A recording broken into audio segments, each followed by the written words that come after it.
Hello, everyone. If you don't know me, my name is Kate Edelson. I'm here today at NAMI Miami, NAMI meaning the National Alliance of Mental Illness.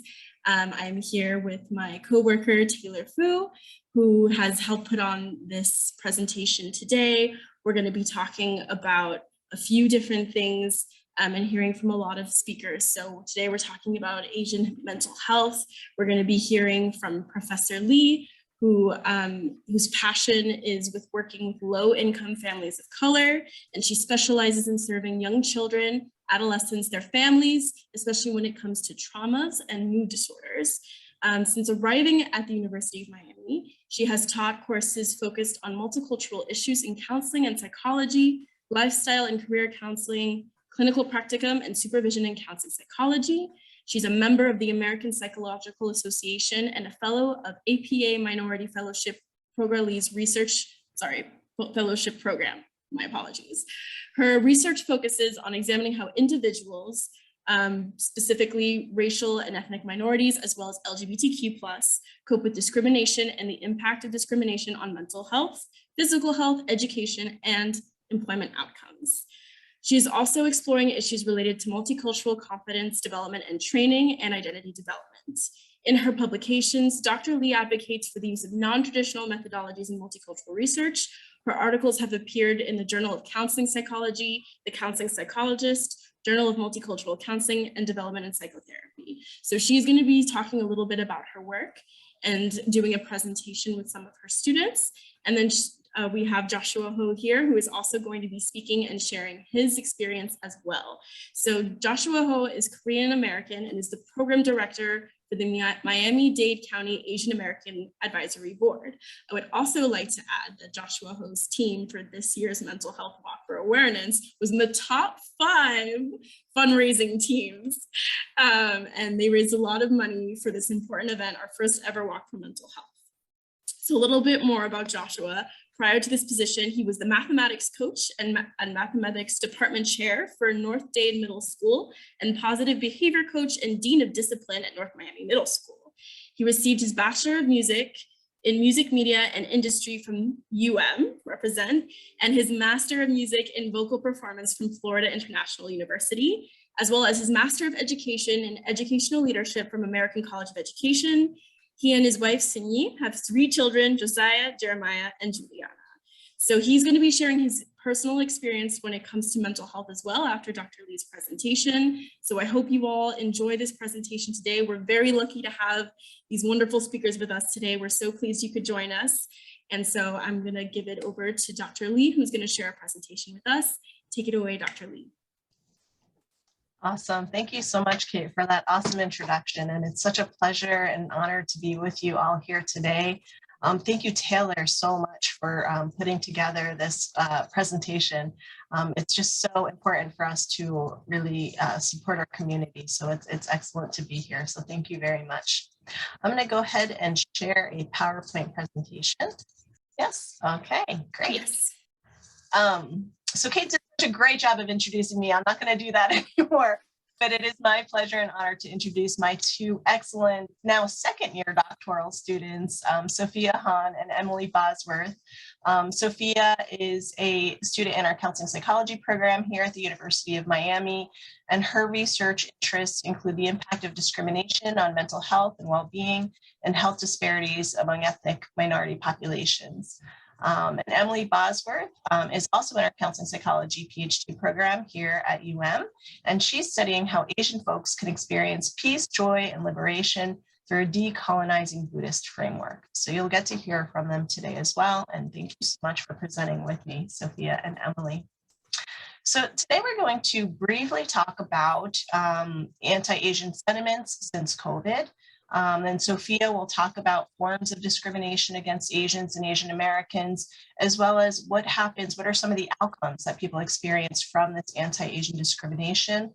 And then Emily will talk further about how we can support Asian American mental health, including Indigenous healing practices.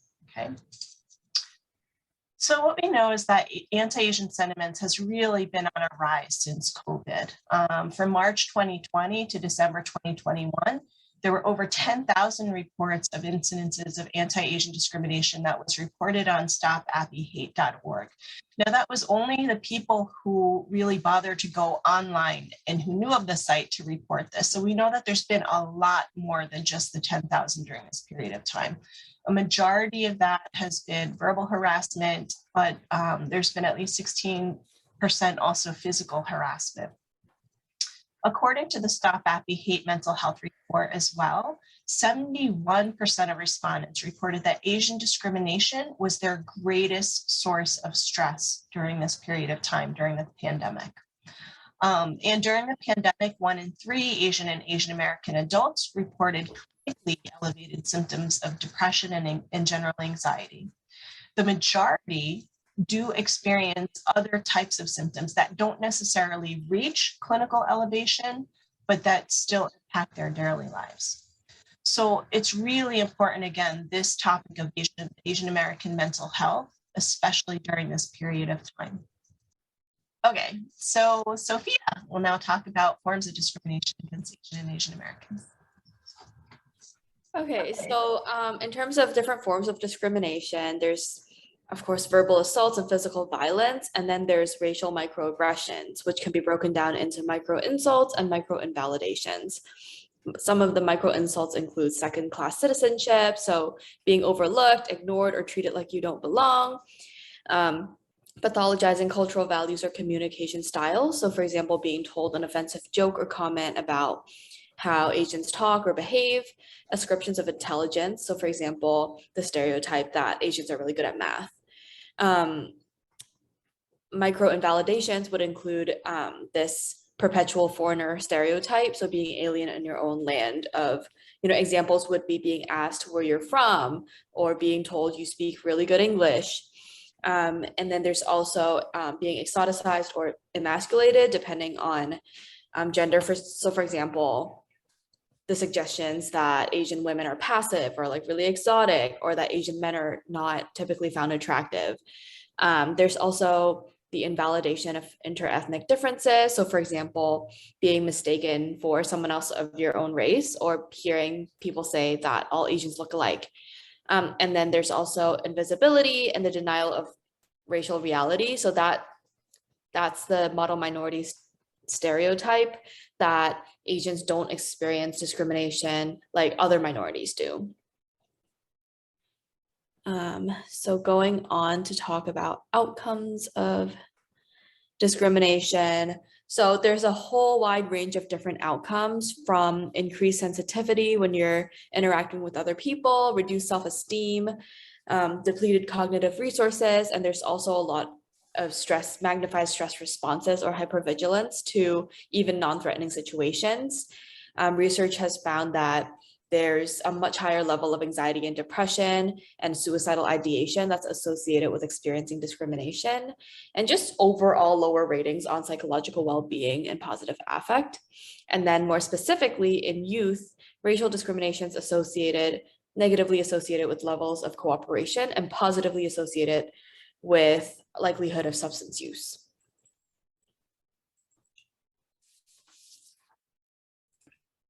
And now that we know the different forms of discriminations and the outcomes of discriminations, it's important to talk about how we can support our mental health as Asian people.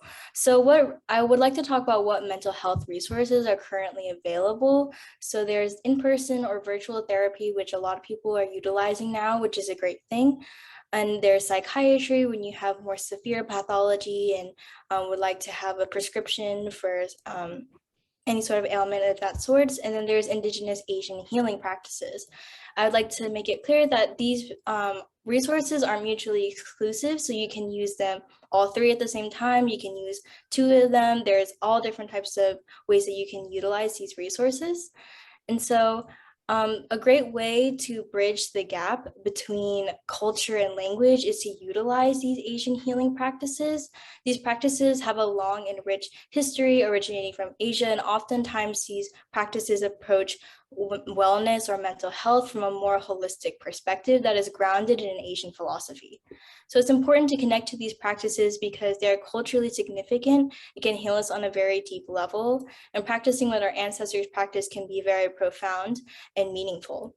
I mentioned before that this is a great way to bridge barriers of language, and it's known that when you express yourself in your native tongue, you're better able to articulate the emotions and your experiences. So this is a way for to really support our Asian community.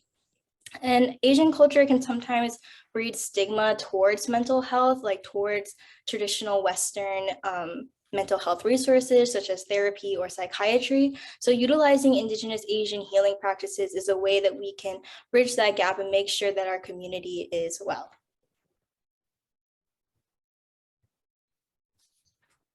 So I'd like to touch on 3 forms of Asian healing. I'd like to note that these forms are very rich in history. These are ancient practices, so there's really no way for me to really go in depth with each one. So I will just briefly give a rundown, the generalization of them all. So in Buddhist healing, the Buddhist path is one that aims to transform suffering into peace, joy, and liberation through deep understanding of interbeing and suffering. And practices that are aligned with Buddhist healing are meditation, mindful walking, mindful eating, etc. So many people might already practice these things in their daily lives, especially if they're from the Asian community. But if we look at it as a way to approach our mental health, it can really support us in our wholeness. In Taoist healing, the Taoist path is one that values harmony and balance with nature, or the Tao, through cultivation of qi. So these things can be acupuncture, herbal medicine, tai chi, qigong, kung fu, etc. The Hindu path is a way of life that deeply integrates the Vedas, or the sacred texts, to live a good human life. So the movement aspect of it is Ashtanga yoga. And broken down to Ashtanga yoga is asanas, pranayama, and dhyana. Asanas are the poses, as you see, which is most widely known as to be yoga. But 1 or 2 aspects of yoga that are often overlooked is the breath work, which is pranayama, and dhyana, which is meditation. And so these things can really be utilized for Asian people to connect with themselves and really deeply heal themselves, and a way to bridge that culture gap. So we just wanted to thank you so much for listening to our brief discussion on Asian American mental health, and we hope we can have further conversations about this after Joshua's talk. So thank you very much. Okay, Joshua, it's all you. If anyone has any questions, please put them in the chat, and then we'll give them to Dr. Lee and Joshua at the end. And so, yeah, please take it away, Joshua. So first of all, thank you, Kate, and thank you, Taylor, and my friend Sean Khosravi and Susan Rachel for having this forum. What a way to kind of end and celebrate the Asian American and Native Hawaiian Pacific Islander Heritage Month. At the same time, we're celebrating Mental Health Awareness Month, so it is a very good way to end, but at the same time start something new, because it's not a end, it is a beginning for us to be open. If someone told me about that a few years back on May 31st, 2022, that I'll be speaking on behalf on the subject of mental health of my family, I'd have said I don't think so, because back in the days, it's something that we don't talk about. But as my former job as a dean of discipline at North Mountain Middle, I realized I thought I had the idea of what mental health was. Having seen my students who came from different backgrounds, some tragic incidents as well, where some students who came right after the earthquake of Haiti. Our school is mostly Haitian Americans, so one of our students saw his mother perish in the rubbles and all this stuff. So I realized I understood. And having back then two sons, I realized maybe I realized that my sons are okay. My background is, I'm a pastor's son. My kids are pastors' grandsons. We have a loving family, very supportive family, safe environment. So I would never thought that this would occur in my family. And at the beginning, I thought, no way. It's my oldest son who saw the first signs of, anxiety, I think. in 8th, 9th grade, he had stomach aches, so we took him to the GIs. Right? They said, oh, well, maybe he has some allergies to fiber or a different kind of food. Let's take this out, let's take something out. Then in 9th, 10th grade, he had headaches. He was saying he's blacking out a little bit. It's like, what's happening? As we took him to his doctors as well. Then he was sleeping more. Lack of interest there, lack of energy. And my reaction was, what's up? I was getting angry, frustrated at him because, he's a smart kid, gifted student, a son of a teacher back then, so I thought, he's to carry on what I've started. And my expectations were very high, pressurized too. I don't know if it's typical to Asian parents, but that's where we came when I first immigrated from Korea. You expected to excel. So that was my thing. And I was more angry at him. Why is not, doing what he's supposed to do? And he's like, Dad, it's not important for me as important for you. So I went to his church leader, youth pastor at the church. I think that's what Emily was saying. So I took him to his church youth pastors and can you talk to him, see what's happening? But he didn't want to open up. So I talked to like his older brother kind of person at the church as well. So he's my brother. He's like, hey, Andrew, come here. Can you talk to my son and see what's up? And he tried talking with them and then said, big brother, I think this was happening, but he's not opening up as much. So, next part, I took him to acupuncture and, herbal medicine to find out. He's saying, oh, he's very warm. He needs to do all this stuff. So we tried different things. Wasn't quite getting it either. So I went to his doctor. I said, you know what, Joshua, why don't you see a counselor? I said, well, I said, I did see a counselor at church, Well, why don't you go see a counselor? But I realized you have to find the right counselor. Okay, don't go for your first one. So we found the right person, a wonderful lady, Divina, and then she's like, one thing about my son is he opens up to her. So it wasn't hard to get out, but let me tell you, she was telling me about what I've done that he thought that was painful for him. And it goes years back. And I realized, it's like self-reflection as a parent. It's like, really, don't you know I love you? Every summer I took you on a trip because I felt guilty because I used to work 6 days a week because I was taking care of my kids at school who I thought were more in need, because I was there from 8 a.m. to 6 p.m., 7 p.m. I did my Saturday school because to be fact, teacher were not making a lot of money. At the same time, I was passionate about my kids to get them to high school. I did whatever I can to get them ready. And all of my kids at Dean of Discipline were the ones who had the referrals coming to me. So instead of getting, suspension, which wasn't working, I realized let's try different ways to get them to realize that there is a right way and a wrong way. And a lot of kids were getting it, but I wasn't getting through my own kids. So, there's a failure in that part. So I went to counselor, then, went to the doctor, said, why don't you say psychiatry? Counseling was working, but he needed a next step. So when they psychiatrist goes, Mr. Ho, can you step outside? Let me talk to you son. We did a few sessions, and it really helped. What I'm saying is, as a believer too, God has created many people in different fields. And I think they're the one that can help and reach out. And it's mental health. And I want to stress the point, mental health. And that's why I'm so passionate about NAMI Walk, because I know it works, but you have to get it before it really happens to get to the next level. I was looking at some statistics of Koreans, especially in South Korea. Suicide among females is #1 in developed countries, 15 per every 100,000. For the men, is 4th, which is 32 out of 100,000. mostly it's not young, it's elderly as well, of loneliness, no hope. Why are we doing that to ourselves when we love our families? And I think, you know, I have more conversation with my son. I have more conversation with my middle son now.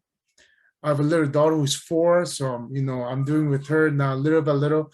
I'm not as strict as before, but I'm more having more conversation with my kids. So what is all of this? They want to open up. It's okay to talk about it. Why are you letting the loved ones go through so much heartache and pain if we can talk about it when we love them so much? And look, when my son was born, we would say, you know, I would die for my son, right? But we let it slide. And our parents, our grandparents who have paved the ways for us, we can't neglect them. And if you look at our values of Asians, and I think everyone, especially Miami-Dade County, Hispanics or Haitian, it's about family. You know, and let's not forget it's about family. And this is a start. And I'll be honest, like I said, if you'd have asked me a few years back, Joshua, can you talk about mental health? I would say we don't have any. We're good to go. We're good to go. I'm gonna be honest, my sister, a pastor's wife, went through an anxiety phase too, 2 years ago. Not because of the pandemic, it just happened out of nowhere. And she said, she said she couldn't get on flights. She couldn't be alone. She was shaking. She said she doesn't know why it started. So it's oblivious to your background, your education. It doesn't matter if you have a degree or a master's degree or no degrees, it doesn't matter. But how much do we love our family? How much do we love our friends? And what I see of Dr. Lee and Sophia and Emily and Taylor and Kate is that you guys are the one that's actually making a difference. My son is going to counseling as well. He's in 3rd year. He will start 3rd year now. But that's what he wants to do. He wants to help because, you know, once you've been through it, it's easier to do it. And I feel that, you know, that this is an area that we need to have more people to get into. The schools need more. If you look at everywhere, somehow it starts from school, somehow it starts from home, but we don't have enough to go to feel comfortable with. We need to have our healthcare to cover more, because I'll be honest, even with my healthcare, I had to find someone that accepted my healthcare system, right? Healthcare insurance. Why is that? When it's mental health. Why do I have to find someone, you know, why do I have to get paid so low by these companies that can't do it right? Something we need to change this.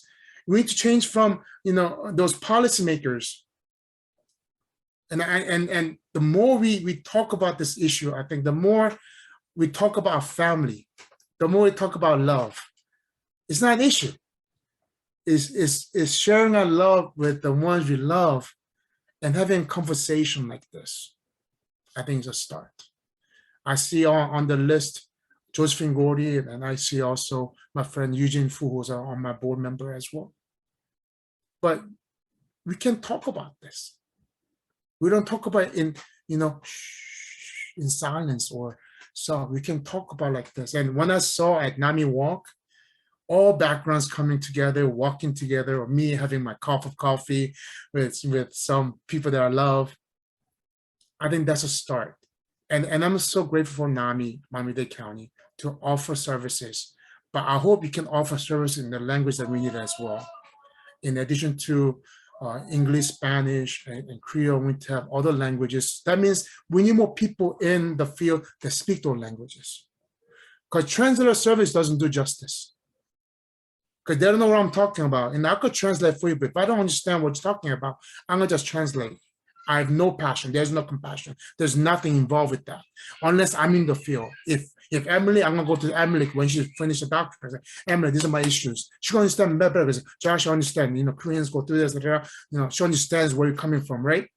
Or if I go to Sophia, da, da, da, da, da, I think it makes understand. Doesn't mean that we want to specify for our groups, but it opens up doors. We can talk about it. But we're people who's passionate about who we are. I'm gonna break down, so I'm gonna stop here. But Kate, thank you. I love my son, and let's get it done. Little by little, but thank you. Thank you very much, Joshua. That was straight from the heart. I think everyone felt that here. I don't see how anyone could not. And your experience is just so representative of what family members, all over the globe are going through, seeing their loved ones deal with something. And so my main question, for anyone here who can help answer is, how do we get more family members on board? Like, what is the turning point for family members that'll help them see that mental health isn't something that you can yell at somebody for and it won't, it's not going to go away. Like, where's the light bulb? Like, how do we get people to accept that this is something worth talking about and showing compassion instead of getting mad about it? So Joshua or Dr. Lee, if you have any insight on this, I'm sure it's something that we've all thought about. Getting mad doesn't help. Yelling doesn't help. Screaming doesn't help. Raising your arm in the Asian way doesn't help. What happened was conversation. And I'm still conversation. I'm still talking with my son, and there's still a grudge, and I accept it. And I think that's the toughest part, acceptance. Where did I go wrong? Or did I go wrong? I thought it was the right way. Because there's no book of being a right parent. And I thought, but he understands what I did for my kids at my school. Was that what you did? Because he sees my students in their late 20s and the early 30s, when they see me, they're happy to see me. Oh, Mr. Ho, you helped me so much. He understands. But he's saying, when it was for me, you weren't there. But I thought I was there. So I think it's more conversation. And I think we need to have, in the midst of all this cell phones and games and stuff, we need to have some time just to take aside, just a brief moment. It doesn't have to be 30 minutes, but how you doing? Give him a hug, saying, you okay? Okay. I talk to my middle son, you okay? You okay? My daughter is still, yeah. You okay? She, she's happy. She's happy. She's happy singing. I think that's where it changed my perspective of life, my definition of what I need to do. Change, I have, sometimes bad anger, as in I have to stop that. So my wife said, no, you gotta change too. So I'm changing myself. So you gotta reflect on, how you are, and that's the toughest for me to accept that, as a parent. And I'm not youngin'. I had my kids a little late. And when you have so many kids that went through your school in the thousands, and they recognize you as a father figure, and your own son said, no, you are, but somehow you missed me as your son. And I think that was a downfall. But at the same time, as a praying person, I pray too. I say, I think you need to have faith. So I have faith, and then my parents too, my family, and everyone gathered together. They all understood. And I think NAMI does a great job. It's not just a personal that's going through. The families understand what we need to go through, what we have to do too. Unless you do it as a family or as a unit, it's going to be hard for that person to understand that he or she's loved. And I think that's what I think NAMI does when you have the family, that sessions, because it's different. How do you react to that? That's my thing. There was no book about, you had all these writings about someone that's going through what is a sign, but how about the family or the parent or siblings? Where's a book on that? And I think that's what Miami-Dade County, and I'll be honest, when I got involved with NAMI because Susan opened up about her family, and that's how we talked about and became friends. It takes one to know one, right? So me, I'm not the best parent, I'm still working on it. But my kids are doing better because we have the support system that we have and being able to talk about it. And I asked my son, I said, can I talk about it? That's that. Yeah, Dad, you should. You need to. You don't want someone else to go through this, and then he's going to help someone else. Then you know how one spark becomes a glow, all this stuff, and everyone will be happier moments. And hopefully we can do that. Like this will be, like I said, just a beginning. We can't end it just in the month of May. I know that we have programs at schools. We got to keep on pushing the schools, not just in the schools, in the work sites. And hopefully by talking and having this conversation, I think open up, opportunities to help one another. I just wanted to say thank you so much, Joshua, for your very heartfelt story and just for being so honestly yourself as a father, as a human being, as a person who just wants good in your life and in your loved ones. And, Kate asked the question of what does it take? What does it take for us to be able to accept help? And I think admitting it is important. And I think courage and bravery, and you and your son and your family just completely exhibit that, because I feel like American culture, American society really values having all your stuff together, right? Just being the number one, putting your best self out there. And what's hard is that through that, for us to admit, we don't always have it together. And no matter how much we love our children, our parents, no matter how much love we have for them, we sometimes can't help them, right? That we need our community, we need mental health professionals, we need other supports.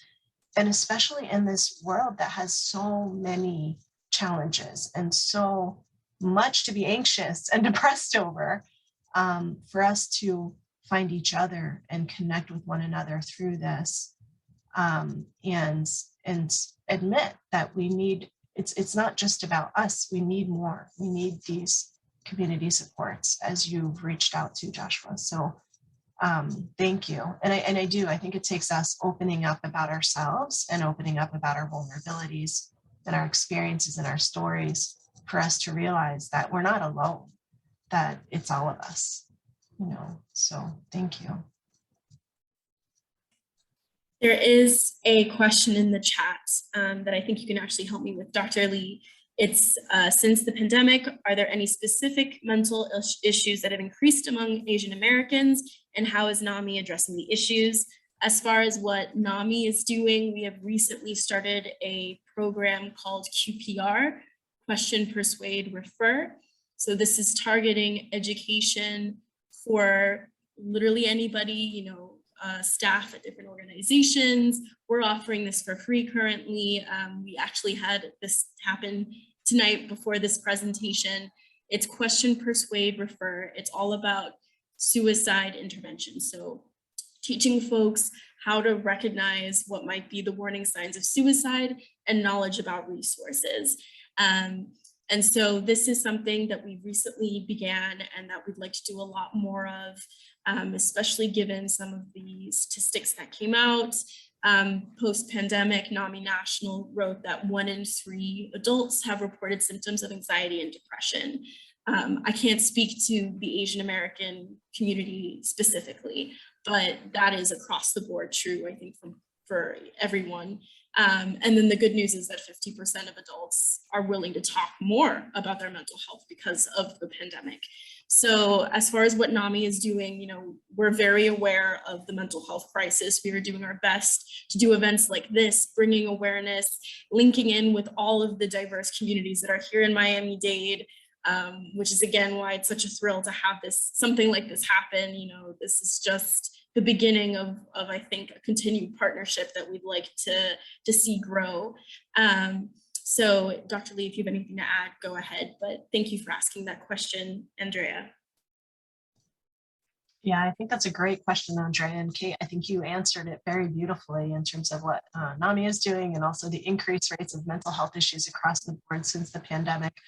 We do see disproportionate rates of increases in depression, anxiety, suicidal ideation for Asian kids in particular, and also the rate of PTSD symptoms, because again, every time you see Asian violence occurring on television, you are affected, even though that might not have been you or your family members or loved ones, you are affected. So that has been the biggest takeaway for me, is if you realize that living in this post-COVID anti-Asian sentiment United States that's existing right now, chances are you are experiencing elevated mental health symptoms because of it. So we are all in this together. Okay, I'd like to add, Dr. Lee, the Asian American Advisory Board since 2020 held 2 virtual forums with the local, state, and federal law enforcement to address hate crimes and bias incidents. First of all, to define hate crimes and define bias incidents. This Thursday, in a couple of days, we're actually having another in-person hate crimes awareness forum at the city of North Miami Beach with our local, state, and federal law enforcement, which includes our Miami-Dade Police, City of North Miami Beach Police, FDLE, Florida Department of Law Enforcement, your State Attorney's Office of Hate Crimes Unit, your U.S. District Attorney's Office, which is a federal level, then your FBI, Department of Homeland Security, and Department of Justice will be on Thursday at 10 a.m. at North Miami Beach. So we want to make sure that our commuters are not just the Asians, because it's not just the Asian communities that's discriminated out. It goes in circles unless we own it up as ours, especially like North Miami Beach. And when you see Sunny Isles, my Jewish friends are always been attacked with anti-Semitism, right? So why is that happening to my friends? So, and you see, not just that, then you have Hispanics, then it goes to blacks, and it goes circle, unless we own it up as it's ours, unless when you say this is our community, that one is attacking one community is my community that you're attacking, I think we need to own up and to be upstanders too. And I think, so I'm going to invite you, all of you, on is an in-person, to be there and to share your thoughts and to learn, ask questions too. What happens in this kind of case? To give that little bit of assurance that we have friends who are in the law enforcement to make sure that we're okay. And it goes back and forth with having that conversation. And when we go, I will share the names, the phone numbers, the email addresses, if you need that support. It's like having someone speed dial. But I think we want to make sure that we are working together, because it ties in, right, Dr. Lee? It kind of ties in together. If I know that, hey, like when I see in my condo, in my townhouse, there's a police officer who lives across from me, and he parks his car. I feel good when he parks his car at nighttime, you know. And I park my car right next to his. He's not gonna break into my car, right? And I think that's the assurance that we want to have. But that sentiment might be different by someone else who might have a different impact or different experience. But hopefully that we can come together and emphasize we're one community, and by doing all of this we can work together. But like I said, I'm very thankful to have Kay. When I saw her at the I think NAMI Walk is a good place for us to be, because it shows all different colors, everyone wearing those shirts, so happy, so many free stuff, so it was great. I got those bags left and right. Just come over there, for a few dollars, it's great. And you can walk around or have coffee like me and taking photo by someone else saying, this is Joshua walking. It's okay. But I really enjoy the camaraderie. I really enjoy the friendship. And I think that's it. I think, like I said, there's no color. There's no, it's just togetherness. And I saw that. And if we can raise more funds too for NAMI, and then they could reach out to hire more people. I want Emily to work for NAMI when she gets a doctorate afterwards, and Sophia too, but then they need to get paid, so we need to raise more funds for them to get paid. And that's what we're going to work on too, because we want them to stay here when they finish. Because the one more other thing is brain drain. When they finish the degree here, they leave us. Why? We need you here, Miami-Dade County. We need you here because you know our community. Why do you want someone else that doesn't know our community to come here saying like they know us? They don't know us. So we're going to ask you to stay. Let us know. I'll give you my card. Let's work together here. And Dr. Lee, we're going to work together to fundraise more for NAMI and then to see what we can do to have some of your students stay and live among us to make Miami-Dade County and Broward County, South Florida stronger for all of us. Okay, I love to talk. You guys stop. When I'm in a mode, I'm in a mode. 30 minutes, 1 hour. Ask my board members. I was just going to say, absolutely, Josh. Thank you so much. And thank you for all the work that you do to community build and to make our community here strong and powerful. And I feel so honored to be connected with you now. And yeah, please feel free to call on me. I am there with you. I will be walking with you next time. So thank you so much. And what we know from our research, Emily and Sophia too, the community support is really the #1 buffer for us for preventing these mental health issues from occurring. And the resources are what's really important. So absolutely, the more resources we can put into our community to talk about mental health, in the schools from a very early age so that kids know from very early on what mental health even is, and they can talk about it openly, like you say. They can spread it and bring it to their families, and it's just a normal part of everyday life to talk about and to check in, like you said, Josh, of how are you doing? How is your mental health today? We talk about physical exercise, but rarely do we ever think about mental health exercise. Really, we do need this emotional burpee, to make sure that we are resilient to what the world offers.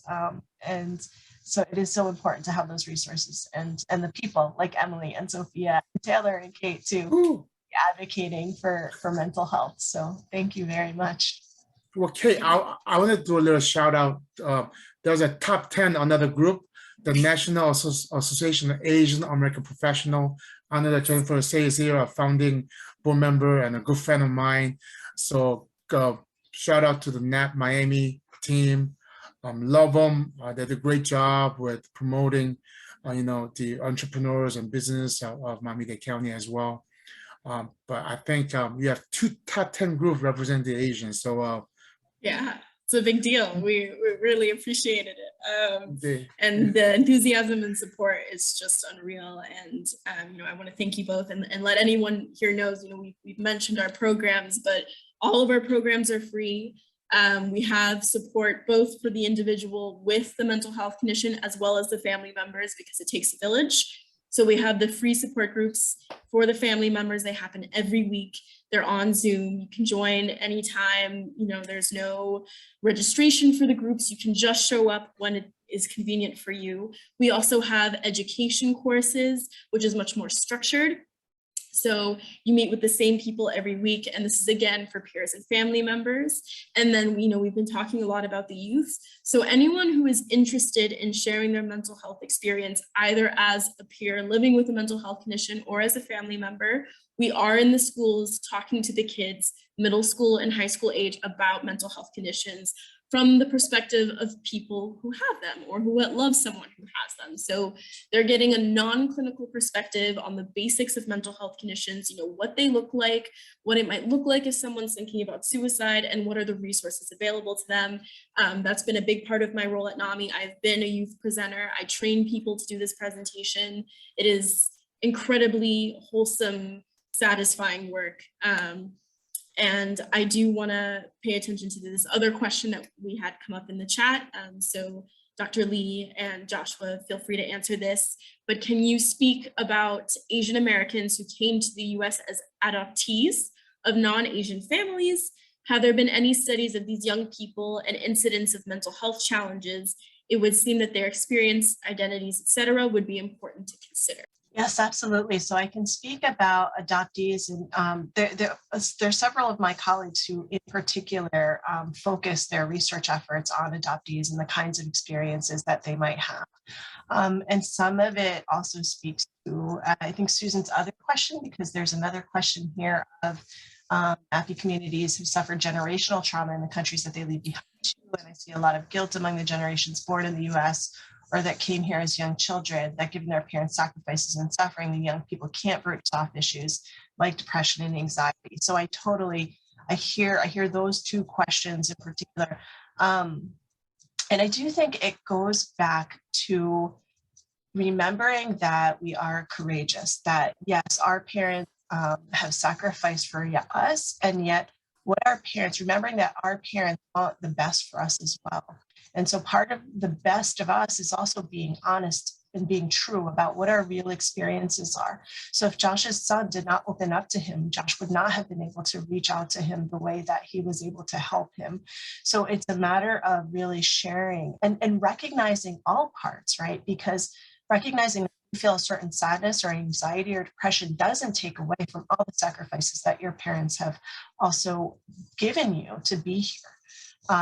So all of those things could be true, and validating everyone's experiences in that situation, I think, is the most important thing. But it takes opening up. It takes being courageous. It takes us remembering that we as human beings are more resilient than our mental health issues. So I think the focus on the fact that we all can easily fall into depression and anxiety, and keeping open to that and keeping open to our loved ones and their honest experiences is really, really important. And to speak to, so the adoptees, they actually have found there's actually some identity models that have come to light in terms of people interviewing adoptees here. And there is a certain guilt. There is this feeling of wanting to be loyal to your parents here who have adopted you, but at the same time, wanting to find out more about your culture and the culture conflict that can happen within the family, because there is also that same kind of guilt. Like, if I want to find out more about my culture, if I want to partake in my cultural background, does that mean that I'm moving away from the background of the family who've adopted me? And so, I think that type of guilt has occurred. I think that they've done more in terms of the adoption agencies to try to help parents realize that there are maybe certain protocols that they would like to do when they adopt a child from China, Korea, wherever, so that they can then, bring up the importance of culture in raising this child and talk about it in an open way and prepare them. But again, it takes being open, and it takes realizing that while conflicts may come up and feelings may be hurt, what's most important is the connection and community and the communication between the people you love. So thank you. I hope that answers your question, Susan. My personal take is that when I was the dean of discipline, when I saw my kids, my students didn't have parents, or they were living with their uncles or aunts or their sisters or someone not from the family. So I would say to my students that they'll complain, that's my cause. I said, you know what? Whoever is taking care of it is your parents. So I know that during Mother's Day, I would say, bring someone of mother or mother figure, because some that don't have mothers. So as I bring someone, we will say a stakeholder, right? In the educational term, but someone that's taking care of you is your mother. Is someone taking care of your father, or is your, whoever that is. So I think that's the part. But when I was a student too, I had a lot of friends, stay-at friends too, who are adopted, and we used to say there were identity crisis, right? They didn't know who they were, and that was a big thing for us when I was growing up in the late 80s and stuff. So, but I realized when I came here was to, for me, because they can't, like, if they're adopted from Korea, right? They can't change their face, and your siblings are Caucasian, you're adopted, right? So for me was to share, I say, hey, this is what Koreans do, but it's okay, right? But we share with love, right? So that was my thing. But I'm not a doctor, so for me was to share as much as possible what a good kimchi was supposed to taste like, what a good bokkeumbap, which is the fried rice, supposed to taste like. Where this is the way it should taste like. So make sure you get, when you go someplace, make sure you get this taste. If you get this taste, you're just wasting your money. All right, so I will make sure this what tastes good, because look at my size. I love to eat, And food is a great medium, Asian medium, but I love food, but I know what good food was supposed to taste like. So go look at this. Also, I was, I'm a singer, so I was singing the national anthem of Korea. This is what it's supposed to sound like, and then share that aspect. At the same time, I understand I'm American too. My kids are American and they look like me, but it's too bad. They're Americans. They're like I said, I will tell them where they're from, where they're born from. Hollywood, Florida, baby. Right? Hollywood, right? Not Hollywood, California, but Hollywood here. So, but they've never been to Korea. So they're Americans, but as you say in your presentation, I'll do the same thing. Where are you from, right? Where are you from? Everyone asking, where are you from? Their answer, Hollywood. Okay? So, but, I think that's the beauty of our diversity, but it's but best part is inclusivity, right? We can always be diverse, but I say, unless we're inclusive, we're not together. And I think we need to be together like this, having Kate and having others who care about, and be passionate to learn about other cultures, because sometimes it's different how we approach. And I think Emily did a great job of sometimes our religious backgrounds bring that forefront. The way we were brought up, a different way to take care of ourselves, that needs to be done early in our lives so that it can be continue on. But I know that Susan, I know that she's very passionate, and she's not Asian. But let me tell you, she knows more statistics about Asian than me. So I don't know. So it just, what are you passionate about? If it is, what are you going to do about it? You're going to talk about it, or you're going to act on it? And other people that act on their talk. If their talk is a start, if they can act, God bless them. But thank you. Thank you very much, Joshua and Dr. Lee. Last chance for questions if anyone else has them.